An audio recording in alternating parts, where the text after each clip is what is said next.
आपण सहकार्य करा. आपला संघ आहे.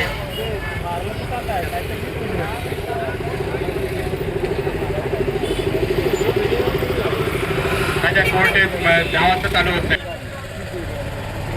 मुरादच्या नेतृत्वाखाली तयार झालेले मी समजावतो त्याला. मी बघतोय मग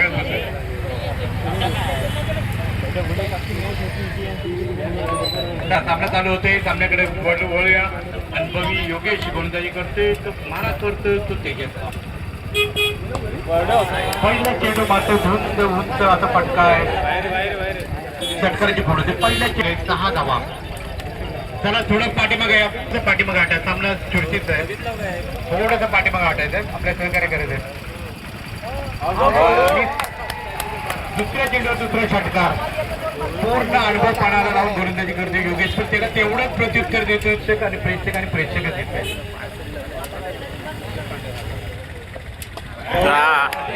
3 चेंडूवर 3 षटकार पद्धतीने प्रत्युत्तर देणार. 3 चेंडूवर 3 षटकार. पांडुरंग जाधव याच्याकडून पारितोषिक येणार. सिद्धार्थ संघ पारितोषिक लावायला पाहिजे. कांबळेकर साहेबांकडे 500 रुपयाचा पारितोषिक. कांबळेकर साहेबांचा बहुधा एटीएम मध्ये जाऊन आलेले असायचे. हौस असते एक प्रोत्साहन देण्याचा प्रयत्न. सुंदर चेंडू कमबॅक करतोय तो योगेश. त्याचे हाही बिरवडी क्रिकेट असोसिएशनचा हा खेळाडू आहे. नवीन असोसिएशन बिरवडी क्रिकेट असोसिएशन बघितल्यानंतर चालू झालेलं चांगला क्रिकेट इथं पाहायला मिळालं. अतिशय सुरेख ही फायनल क्षेत्रामध्ये षटकार. 5 चेंडू मध्ये 4 षटकार. कांबळेकर साहेब आणखी पंक्तीचं लावायचे. आपण पंक्तीत लावल्यानंतर षटकार. सुंदर चेंडू कमबॅक करतो. 2 चेंडू निर्धाव 4 चेंडूवर षटकार. 24 धावा झाले. 25 धावांचं आव्हान उभं केलं ते योगेश पेंडकरला. त्याला गोलंदाजी करणार आहे ते आपल्याचा विजेता संघ विरुद्ध तो सामना लागणार आहे. आणि बाकीचे 3 संघ विजेते होणार आहेत याची नोंद घ्यायची. आणि लगेचच उद्या सामने हे चालू होणार आहे ते क्वार्टर फायनलचे याची नोंद घ्यायची. तेजस आहे. तेजससाठी मात्र 500 रुपयाचं रोज झालेले. तेजस आपल्या मधला खेळाडू आहे. निश्चित आम्हालाही अभिमान आहे.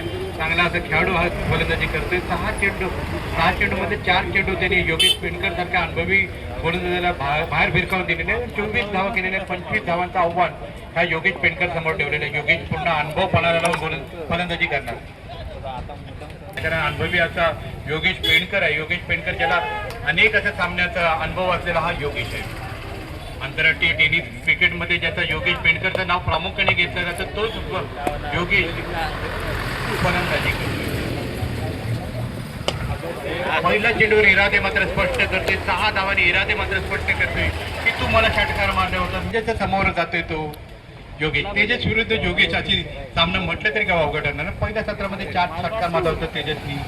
पहिल्या दुसऱ्या चेंडूवर दुसऱ्या योगेश पेंडकरला रोग नाही. काय बोलतोय संदीप? काय होत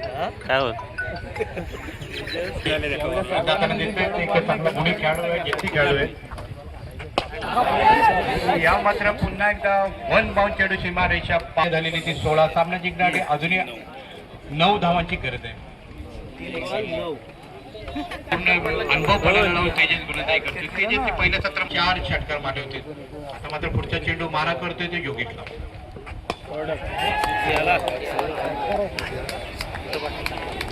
6 धावा. धावसंख्या मात्र वाढते. धावसंख्या होती ती 22. 2 चेंडू आणि 3 धावांची गरज.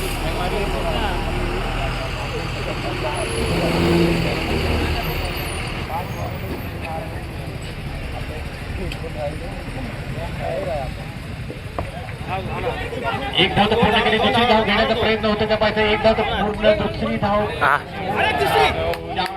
एक संधी होती. संधी मात्र चुकते. जिथे चुका आणि सामना मात्र विजयी होतो. चेंडू आणायचा एकटा संघ.